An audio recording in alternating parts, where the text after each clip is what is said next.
here to market stats. And when we go to market stats, it's going to bring up InfoSparks. InfoSparks is a utilized system where you guys can change the parameters and get reports. Before I get into that one, I do want to show you what's called the fast stats. And the fast stats are right here. And when you click on fast stats, you will get an overall picture of REIN Marketplace. If you want to get all of the stats for an area, you can just hover over them. And you can see as they gray out, you'll just get those pieces. If you want the whole of an area, there's always an orange block with the whole area that's separated into pieces over here. So if I wanted to click on the REIN market area, I could get that. But I want to just go into South Side, I'll break that down. And then I'll use Norfolk since I'm in Norfolk. Hold on 1 second. Okay, let Lynn in. All right, I think you're in, Lynn. Let's come back over here. All right, now I'm in Norfolk, and here's Norfolk into its 3 sections. So I can either do the whole of the Norfolk report, or I can do the 3 sections of the Norfolk area. So I could then come to just say area 11, click on that, and this will generate a 1-page document. This is not something that can change. This is not something that you can modify. This will just give you 1-line report for Norfolk area 11. So that's a real quick report. We'll give you listings from year over year, sales, closed sales, days on market, different little stats. Now, this is a residential detached versus attached. So it is not a combined. There is not a combined report. So the report is limited, but it is very quick with the information that you could be looking for. All right, I'd like to open it for questions right now before I get into the InfoSparks, just if anybody has anything on the fast stats.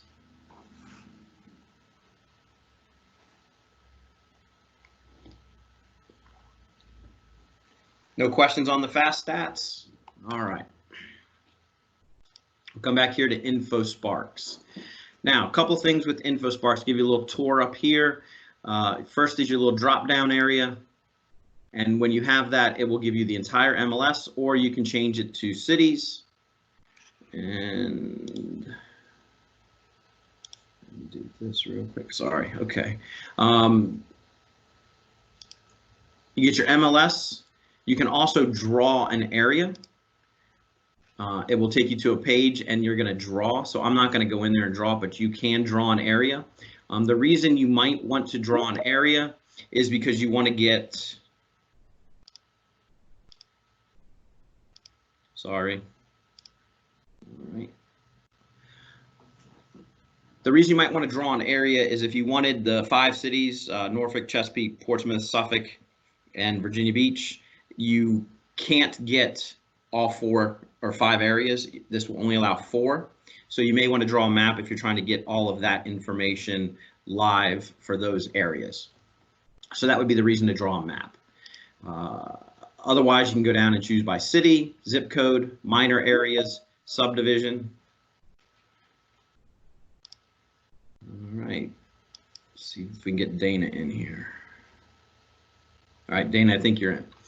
All right, so when you go into an area and you choose your area, if we choose the entire MLS, this will be the price range that is defaulted by the system. One of the unique things about this is if I change this to Norfolk, probably should just come to Chesapeake, but we'll get Norfolk now.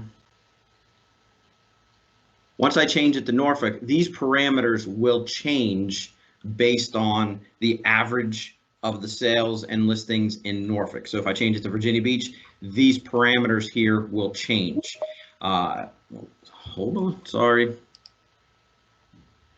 Okay. Get Sherry in here. All right. So these parameters will change as you change your areas, your cities. And if I went into Norfolk and then I went into a minor area of Norfolk and I chose area 13, those parameters look like they stayed the same, but they can change based on changing the parameters. You will have all properties or residential attached and detached, your square footage, year built, bedrooms, bathrooms, sale type,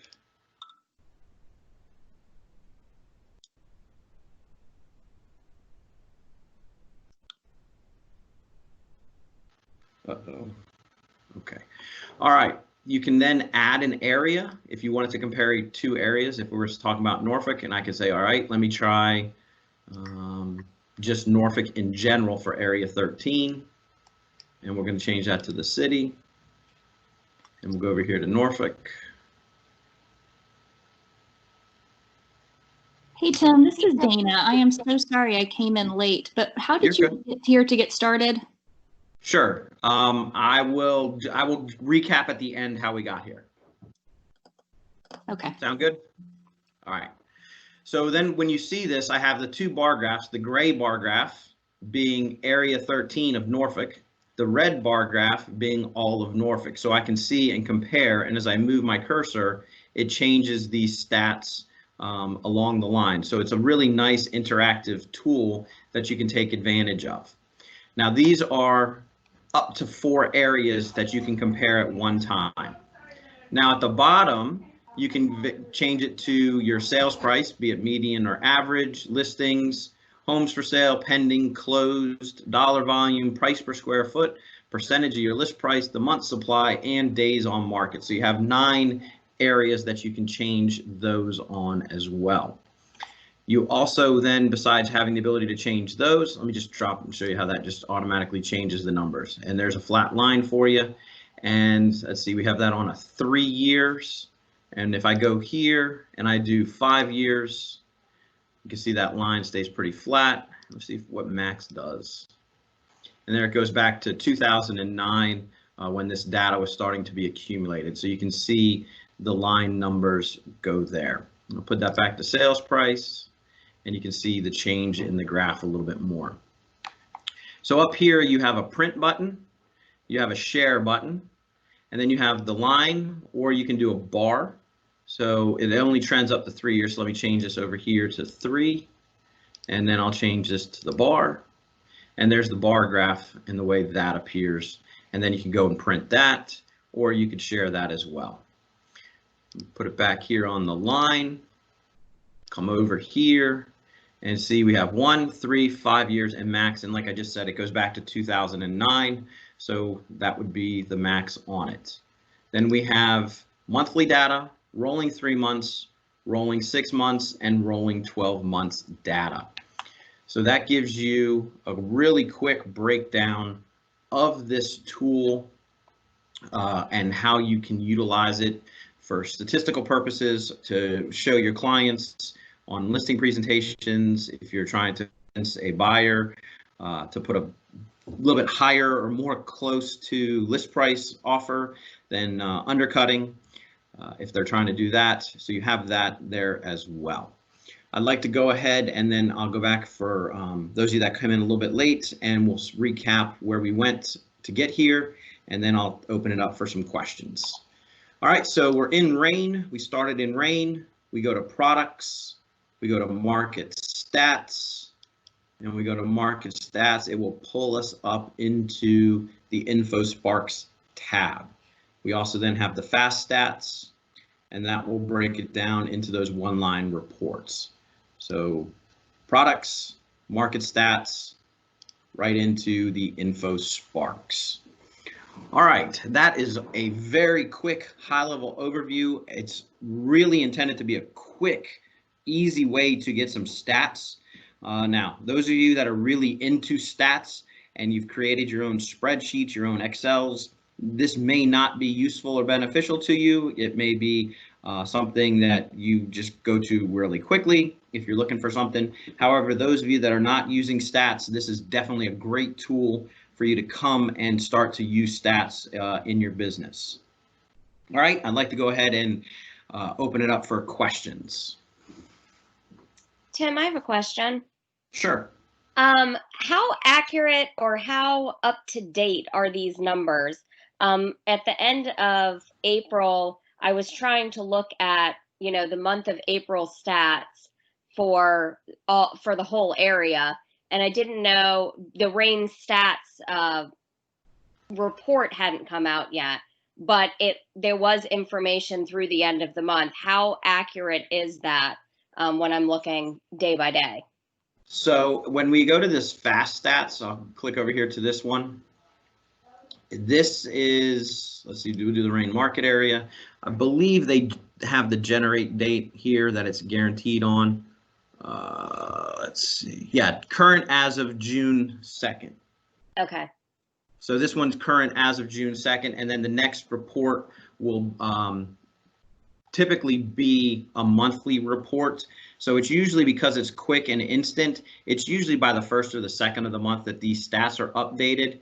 I know Tanya Monroe's on the call, and she and I are used to doing closings out. So I think she can attest to the fact that there's probably a handful of deals that are probably not going to register any one month that would go into the next month. But because of the carryover, I think the discrepancy kind of covers, you're not going to necessarily have a wash because we have carryover from one month to the other. So I think in the overall long scheme of things, I think you're going to be pretty close when you check it on the 2nd or 3rd of the month. Thank you. Tanya, would you agree with that on the carryover? Totally. Okay, Very thank you. true. Okay. Great question. Now, just that's this fast stats. When you go back to these, oops, sorry, go over here to the, wrong one. There we go. InfoSparks. These, Kim, these are live. So these are whatever is put into the system. As I know it's updated daily. I don't think it's updated every day, but these are live stats. So if you did a screenshot today and you went back tomorrow, it would be different tomorrow based on any sales that processed into the system. Very good. Thank you. You're welcome. Other questions? All right, I want to just make sure everybody understands how to get these things, because that's the biggest, hardest thing to me, is when you're doing these pricings and you're looking at this, you can, if you push on this custom, it will bring all these line items into play for you so you can see where they are based off of your work, adjusting, or you can just stay within the confines of a city. Let's see, I'll get Chesapeake. It should be closer right here. Chesapeake right there. And then we could just do this and it'll break them out and show us the different attached lines. So you have lots of really cool things to do. It's very helpful, very beneficial. One of the things I like to do is to, let's see, can I get the entire MLS, and then we'll add an area. I'm just going to use Norfolk because I've done this a bunch of times. I'm kind of familiar. So we go here and we got all the MLS, and then we're going to say Norfolk. And then I'm going to go and I'm going to say minor area, and we'll say area 11. And then we'll add in, again. Oh, and the other thing is if you do type, it will bring up minor areas if you're looking for that. So there I can show that in the entire MLS, Norfolk, West Norfolk, and then Ghent, I can show a client all of the different variations for that specific neighborhood based on the entire MLS, the city, and the minor area for it. So it gives them a nice overview of what's going on in their particular neighborhood versus the other parts of the MLS. All right, any questions on that? All right, well, go ahead. I have another one, sorry. Sure. That's okay. Don't be sorry, that's what we're here for. You just pushed a button, the arrow button up next to property type, and you were able to pull up, you were able to separate residential, attached, and detached. Does that work for price ranges? I often go in to a subset area and I'll put in price ranges. So I'm trying to convince somebody to, you know, stay under the $500,000 mark or over it, depending on where there's more activity. Mm-hmm. So can I hit that button and it'll show me all the different price ranges? Well, it won't show you all the different price ranges. It's going to give you the parameters for that area that make the most sense. Give me an example of what you're doing, and I'll show it to you. So I'll go into, you can just use Norfolk for an example. I'll go to custom next to price range. I do it for just one. I'll do custom for price range, and then I'll change the price range. So I'll show like 300, 0 to 299, 300 to 399, 400 to 499, and I'm trying to show them, kind of where the bulk of the transactions are happening. And sometimes I'll go down as close as $25,000 increments. Okay. But I can never see all of that data in one graph, and I like statistics and graphs. So I think this one's gonna be $4.99. Let me see if this is what you're asking.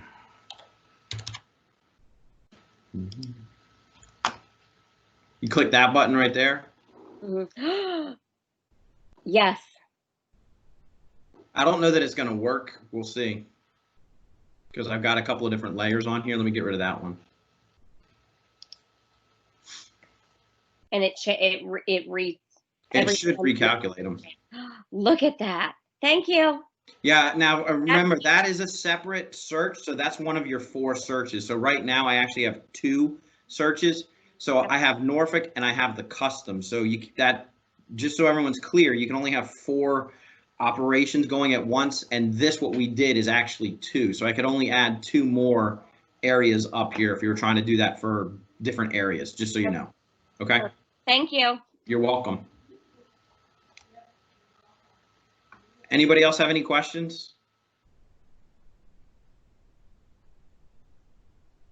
All right, I knew this was going to be my shortest one of the day, but hopefully it'll be the most beneficial one because these stats are very helpful, very useful, and you can use them on your listings, on your buyers. So you've got lots of opportunities to use them. And then also, I've seen some agents who use these fast stats, and they actually post this whole thing to their social media, or a snapshot of this to their social media, because it's really quick, really easy to generate that report. So if anybody else doesn't have any questions, then I'm